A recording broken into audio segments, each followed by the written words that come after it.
Assalamualaikum warahmatullahi wabarakatuh. Apa kabar teman-teman? Senang sekali bisa bertemu lagi di DNA Edukasi. Hari ini kita akan memulai sebuah perjalanan yang insya Allah sangat luar biasa. Kita akan coba memahami evolusi, tapi bukan sebagai sesuatu yang bertentangan dengan iman ya. Justru sebaliknya, kita akan melihatnya sebagai cara untuk membaca tanda-tanda kebesaran Allah Subhanahu wa Ta'ala dalam ciptaannya. Ini adalah sebuah perjalanan untuk merenungi keagungan Sang Pencipta lewat kacamata ilmu pengetahuan. Yuk kita jelajahi bersama gimana sih biologi itu justru bisa membuat iman kita jadi makin kokoh. Siap? Oke, mari kita mulai dengan hal yang paling dasar, melihat ke sekeliling kita. Sadar atau enggak, Allah telah menciptakan dunia ini dengan penuh keajaiban yang luar biasa. Subhanallah. Coba kita pikirkan sejenak. Ada burung maleo yang super unik di Sulawesi sana. Terus, lihat deh anjing-anjing di sekitar kita. Ada yang gede, ada yang kecil mungil, ada yang bulunya tebal, ada yang pendek. Macam-macam banget kan? Nah, keberagaman yang luar biasa ini adalah bukti nyata dari kekuasaan dan kreativitas Allah yang, ya ampun, tiada batasnya. Nah, pertanyaan inilah yang akan jadi pemandu kita hari ini. Perlu diingat ya, sains itu tujuannya bukan untuk menandingi kuasa Allah, sama sekali bukan. Justru sains memberi kita alat untuk memahami gimana caranya, mekanisme atau sunatullah yang Allah tetapkan, sehingga semua keindahan dan keragaman ini bisa tercipta. Sekarang kita akan coba selami lebih dalam lagi nih. Kita akan mengungkap beberapa rahasia di balik keragaman ciptaan ini. Ada 3 konsep kunci yang bakal bantu kita, variasi, pewarisan, dan seleksi. Konsep yang pertama itu namanya variasi. Ingat lagi contoh anjing tadi? Mereka itu kan semuanya satu spesies ya, sama-sama anjing. Tapi warnanya, ukurannya, bentuk telinganya itu beda-beda. Nah inilah yang disebut variasi. Variasi ini bukan kesalahan atau cacat produksi loh. Ini adalah sunnatullah, sebuah ketetapan dari Allah yang jadi bahan dasar untuk semua keragaman kehidupan. Keren banget kan? Oke, kuis kilat nih biar makin nempel di kepala. Istilah apa yang paling pas untuk menyebut semua perbedaan warna, ukuran, dan bentuk pada anjing-anjing tadi?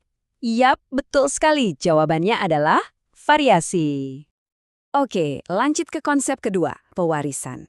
Gimana caranya sifat-sifat yang bervariasi tadi bisa diturunkan dari satu generasi ke generasi berikutnya? Masya Allah, di sini kita lihat lagi kehebatan Allah. Dia telah merancang sebuah sistem yang super canggih lewat materi genetik yang kita kenal dengan nama DNA. Lewat DNA inilah cetak biru atau semua instruksi untuk setiap makhluk hidup diwariskan dari induk ke anaknya. Biar gampang bayanginnya, kita pakai analogi buku ya. Bayangin deh, seluruh informasi genetik kita atau genom itu seperti sebuah buku yang tebal banget. Nah, setiap bab di dalam buku itu adalah kromosom. Dan di dalam setiap bab ada kalimat-kalimat yang isinya instruksi spesifik. Kalimat-kalimat inilah yang kita sebut gen. Rapi banget ya sistem yang Allah ciptakan ini. Sungguh teratur. Pertanyaan kedua, kalau kita pakai analogi buku tadi, apa sebutan untuk kalimat yang bawa instruksi spesifik itu? Ayo, apa? Bener banget, jawabannya adalah gen. Mantap! Nah, sekarang kita sampai di mekanisme yang mungkin paling sering jadi bahan obrolan, bahkan perdebatan, seleksi alam. Yuk kita coba pahami ini sebagai cara Allah mengatur ciptaannya agar bisa beradaptasi dan bertahan hidup di lingkungan yang Dia ciptakan. Jadi gini, seleksi alam itu adalah sebuah proses di mana lingkungan, yang tentunya juga ciptaan Allah, akan menguji variasi-variasi yang ada. Individu yang punya sifat paling cocok dengan lingkungannya, tentu atas izin Allah, dialah yang akan lebih mudah untuk bertahan hidup, berkembang biak, dan akhirnya mewariskan sifat unggulnya itu ke keturunannya. Contoh yang paling sering dipakai itu jerapah. Dulu ada yang berpendapat kalau jerapah itu lehernya jadi panjang karena dia terus-terusan berusaha meraih daun yang tinggi, lalu lehernya jadi memanjang dan sifat itu diwariskan. Tapi Darwin menawarkan penjelasan yang berbeda yang didasarkan pada konsep variasi dan seleksi yang sudah kita bahas. Gini nih kira-kira prosesnya. Pertama, di zaman dulu dalam satu populasi jerapah sudah ada variasi. Ada yang lehernya dari sananya emang sedikit lebih panjang, ada juga yang lebih pendek. Kedua, Mereka semua bersaing buat dapat makanan, yaitu daun-daun di pohon. Ketiga, logis dong ya, jerapah yang lehernya lebih panjang tentu lebih gampang dapat makanan.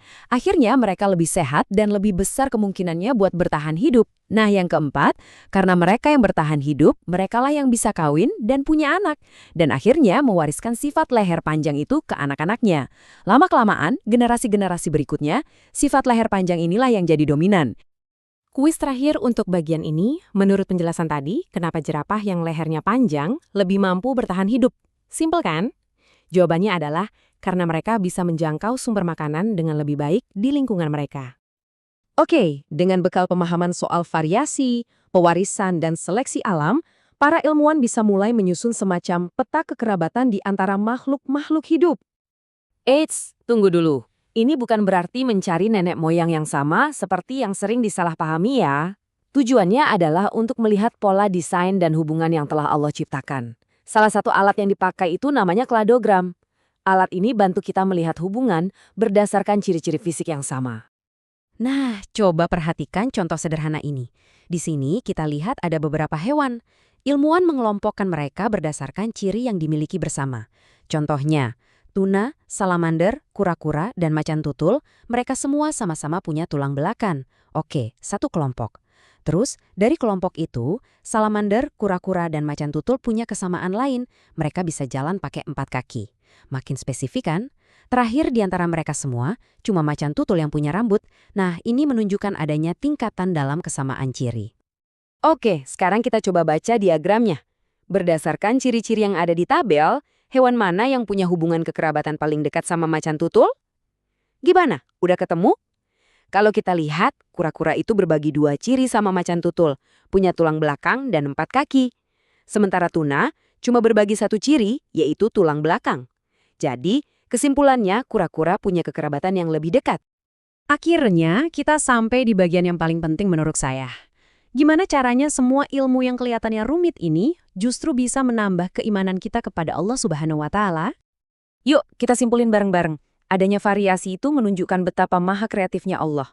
Proses pewarisan sifat lewat DNA yang super rapi itu menunjukkan betapa maha telitinya Allah dalam merancang sistem kehidupan. Dan mekanisme seperti seleksi alam menunjukkan betapa maha bijaksananya Allah dalam menciptakan sebuah sistem yang dinamis yang bikin ciptaannya bisa terus bertahan dan berkembang di muka bumi ini. Jadi teman-teman, mempelajari evolusi dari sudut pandang ini sama sekali bukan untuk meragukan kebesarannya, tapi justru untuk membuat kita semakin takjub. Setiap penemuan ilmiah itu ibarat jendela baru untuk kita mengintip keagungannya.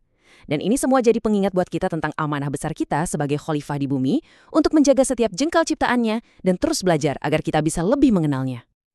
Semoga apa yang kita pelajari hari ini ada manfaatnya dan bisa semakin mendekatkan diri kita kepada Sang Khalik, Sang Pencipta. Wassalamualaikum warahmatullahi wabarakatuh.